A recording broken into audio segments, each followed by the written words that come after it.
Selective morality. ఎట్లయితే అబద్ధం కంటే అర్ధసత్యం ఎంత దారుణమో ఎంత డేంజరో అట్లనే అసలు మోరల్స్ లేనోడి కంటే ఈ సెలెక్టివ్ మోరాలిటీ ఉన్నోడు అంత డేంజరు. ఇప్పుడు నేను కొన్ని పాటలు పాడతా, తర్వాత ఒక విషయం చెప్తా, విషయం మీకే అర్థమవుతుంది. అసలు తెలుగు సినిమాల బూత్ అంటే ఒక కళ. దాన్ని ఎవరైనా బూత్ అన్నారంటే వాడికి కళా పోషణ కళా దృష్టి లేదని అర్థం. మనిషి అన్నాక కాస్త కళా పోషణ ఉండాలంటారు కదా, అది లేదని అర్థం. అంటే ఒక విధంగా తెలుగు సినిమాలో బూతు అంటే అది కళ, దాన్ని గుర్తించలేనోడు మనిషే కాదు. ఇప్పుడు ఒక 4 పాటలు చూద్దాం మనం. మసక మసక చీకటిలో మల్లె తోట వెనకాల మాపిటేల కలుసుకో మనసైనది దొరుకుతుంది, నీ మనసైనది దొరుకుతుంది. ఈ పాట ఉంది కదా, అసలు ఇంట్లో ఏం బూతు లేదు కదా, ఏంది దొరికేది? ఇక గుండు సూది గుచ్చుకుంటే తప్పు నాది. ఏం సూది ఎక్కడ గుచ్చుకుంటుంది? ఇక అదేదో పాట ఉంది, రింగా రింగా రింగా రింగా అని. ఆ పాటలో ఎంత దారుణం అంటే, కడప బాంబు కన్నులతో వేసి కన్నె కొంప కూల్చేశాడే, వేట కత్తి బొడ్లోనే దూసి సిగ్గు గుత్తి కోసేశాడే. ఏం కత్తి, ఏం సిగ్గు, ఏం కోసిండు, ఏం తీసిండు? ఇది బూతు కాదా? మనసు ఆగదు వయసు ఆగదు ఓలమ్మో ఒంటిగా నిదుర పట్టదు, మనసు మారదు ఉడుకు తగ్గదు, ఏందమ్మో జంటగా పిట్టవాలదు. ఏంది ఇందులో బూతు లేదా? ఇది బూతు పాట కాదా? కాస్త నువ్వు నన్ను నేను నిన్ను తాకుతుంటే తాకుతున్న చోట సోకు నిప్పు రేగుతుంటే. ఏంది రేగేది? రేగు అంటే ఏంది? దాని అర్థం ఏంది? ఇది బూతు కాదా? లక్సు పాప లంచుకొస్తావా, ఇది బూతు కాదా? ఇట్లాంటి పాటలు తెలుగు సినిమాలు ఎతికితే లక్షల్లో ఉంటాయి. నోరు తెరిస్తే బూతులే. అంతెందుకు, భక్తి సినిమాల్లో చాలు చాలు చాలు చాలు సరసాలు చాలు అనుకుంటూ బూతు సాంగ్స్ పెట్టి మరి భక్తి సినిమాలు తీసినాం. భక్తి సినిమాల్లో కూడా హీరోయిన్లకు ఇక్కడ దాకా బట్టలేసి ఆ బొడ్డు మీద ద్రాక్ష పండ్లు పెట్టి కొట్టించిన దర్శకులు ఉన్నారు మన దగ్గర. ఇవన్నీ మనకు తప్పుగా కనపడవు, ఇవన్నీ మనకు బూతుగా కనపడవు. తెలిసి తెలియని పిల్లగాడు, కొత్తగా ఇండస్ట్రీలోకి వచ్చిన పిల్లగాడు ఎవరు జారి ఏదో ఒక పనికి వాళ్ళ పాట పాడితే అది పెద్ద బూత్ అయిపోయి కూర్చుంది. ఇదంతా ఎందుకు చెప్తున్నంటే, నిన్నటికి మొన్న సీరియల్ హీరో ప్రభాకర్ ఉన్నాడు కదా, ఆయన కొడుకు చంద్రహాసు ఏదో సినిమాల్లో ట్రై చేస్తున్నాడు. ఆ పిల్లగాడు స్టేజ్ మీదకి వచ్చి ఏదో ఒక బూతు పాట పాడిండు. నిజంగానే అది తప్పే, క్షమించరాని నేరమే, క్షమించొద్దు కూడా. కానీ అట్లనే ఇప్పుడు నేను ఇందాక చెప్పిన కదా, మరి ఈ పాటలన్నింటినీ ఏం చేద్దాం? ఇక్కడనే నేను అన్నది సెలెక్టివ్ మోరాలిటీ. అంటే వాళ్ళు చేస్తే తప్పు కాదు, వీడు చేస్తే తప్పు. మొత్తం ఇండియన్ సినిమా చరిత్ర తీసుకున్న ప్రతి సినిమాలో ఏదైనా ఒక బూతు పాట లేకుంటే అది అసలు సినిమానే ముందుకెళ్ళని పరిస్థితులు కూడా ఉన్నాయి. పాటల రూపంలో, మాటల రూపంలో, డబుల్ మీనింగ్ డైలాగుల రూపంలో ప్రతి చోట బూతు తాండవిస్తూనే ఉంటుంది. అద్భుతమైన దైవభక్తి సినిమాల్లో కూడా ఇట్లాంటి దరిద్రాలు ఉన్నాయి. ఇక్కడ సమస్య ఏంటంటే, మనం అసలు వాటిని బూతుల కిందనే గుర్తించాం. ఎందుకంటే వాళ్ళంతా మన అభిమాన నాయకులు.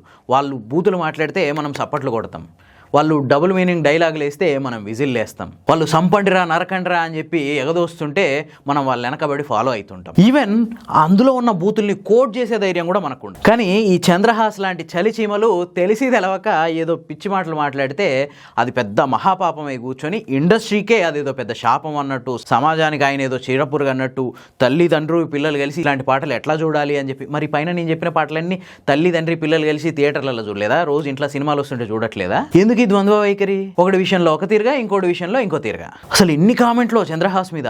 ఆ పిల్లగాడు అట్లా పైన స్టేజ్ మీద నిలబడి బూతుపాట పాడుతుంటే కింద గెస్టులందరూ ఈకైక నవ్వుతున్నారు, ఆయన తల్లిదండ్రులు కూడా కింద కూర్చొని ఈకైక నవ్వుతున్నారు. అసలు ఇదేనా పెంపకం, ఇట్లనేనా పిల్లల్ని పెంచేది అని చెప్పి నానా రకాల కామెంట్లు. అప్పటికప్పుడు యాటిట్యూడ్ స్టార్ అని చెప్పేసి ఒక బిరుదు కూడా ఇచ్చేసారు ఆ పిల్లగానికి. ఇందాక నేను చెప్పుకున్నాం కదా, తెలుగు సినిమాలో బూత్ అంటేనే ఒక కళ, కాదన్నోడు ఎర్రోడు, వాడికి కళాపోషణ లేదని అర్థం. ఇంతెందుకు, 70 ఏండ్లు వచ్చిన ఒక దర్శకుడు ఒక సినిమా ప్రమోషన్ స్టేజ్ మీదనే ఒక 25 ఏండ్ల వయసు, అంటే తన మనవరాలి వయసున్న హీరోయిన్ భుజాల మీద చెయ్యేసి ఇట్టా నలుపుతుంటే ఆ వీడియోలు, ఆ రీల్స్ కూడా సోషల్ మీడియాలో వైరల్ అవుతుంటే ఒక్కడా డైరెక్ట్ మీద కామెంట్ చేసిన జర్నలిస్ట్ లేడు. ఇవాళ చంద్రహాస్ అనగానే జర్నలిస్ట్ అట, ఆయన కామెంట్లట, ఆయన ఏదో హట్ అయిండట, దాని మీద కేసులట. ఏం చేస్తారు? కేసులు పెట్టి అడిగిపోతాయి, మహా అయితే 5,000 10,000 తీసుకుని కేసు కొట్టేస్తారేమో నష్టపరిహారం కింద తీసుకొని. అంతకుమించి ఏం చేయగలుగుతారు? ఇప్పుడు ఇవన్నీ పక్కన పెట్టి, అంటే ఇందాక చెప్పుకున్నాం కదా దర్శకుల ముచ్చట్లు, ఇట్లాంటి ముచ్చట్లు. చాలామంది సీనియర్ హీరోలు కూడా నోటికి వచ్చినట్టు వల్గర్గా సినిమా స్టేజ్ల మీద గలీజ్ మాటలు, బూతు మాటలు, అమ్మాయిలు ఉన్నదే దానికోసం కదా, ఇట్లా రకరకాల బూతులు, ఆడోళ్ళ మీద, మహిళల మీద, పిల్లల మీద కూడా బూతులు మాట్లాడిన పెద్ద మనుషులు ఈ సినిమా ఇండస్ట్రీలో. అట్లాంటిది ఒక పిచ్చుక మీద బ్రహ్మాస్త్రం వేసినట్టు వాళ్ళందరినీ వదిలేసి ఎందుకో ఈ పిల్లగాని మీద ఇంత ఆవేశం, ఇంత క్రోధం చూపిస్తున్నారో అర్థం కావట్లేదు. ఈ మొత్తం వ్యవహారంలో నేను అబ్జర్వ్ చేసింది ఒకటి, గతంలో ఈ సినిమా ఇండస్ట్రీ అనేది కొన్ని కులాల చేతిలో గట్టి ఇట్లా బంధించబడి ఉండేది. కులాల కోటలు బద్దలు కొట్టి కొత్త జనరేషన్లో రకరకాల నేపథ్యాల నుంచి, రకరకాల ప్రాంతాల ప్రాంతాల నుంచి టాలెంట్ అనేది ఎదుగుతుంది, బయటకు వస్తుంది. ఒకప్పుడు సినిమా అంటే థియేటర్, ఇప్పుడు ఆ థియేటర్లకి రోజులు దగ్గర పడ్డాయి. థియేటర్లకు పోయి సినిమా చూసేటోడు ఎవడు లేడు. ఇప్పుడు రకరకాల ప్లాట్ఫామ్స్ వచ్చినాయి, ఓటీటీలు వచ్చినాయి, యూట్యూబ్ ఉంది.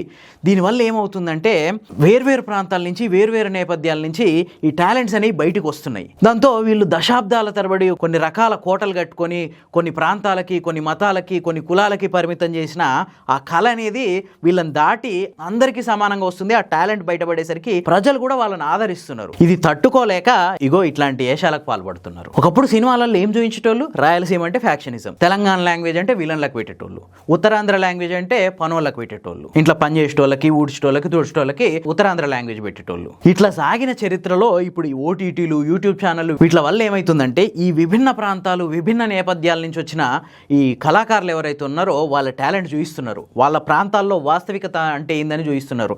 రాయలసీమ అంటే ఫ్యాక్షనిజం కాదు, రాయలసీమలో పండుగలు ఎట్లుంటున్నాయి అనేది చూపిస్తున్నారు, రాయలసీమలో సాగు ఎట్లుంటుంది అనేది చూపిస్తున్నారు, రాయలసీమ కవిత్వంలో సొగసెంత అనేది చూపిస్తున్నారు. సేమ్ ఇదే వ్యవహారం తెలంగాణ భాషలో జరుగుతుంది, సేమ్ ఇదే వ్యవహారం ఉత్తరాంధ్ర భాషలో జరుగుతుంది. నక్కిలీస్ గొలుసు అనే పాట ఎంత దుమ్ము రేపిందో మనకు తెలుసు.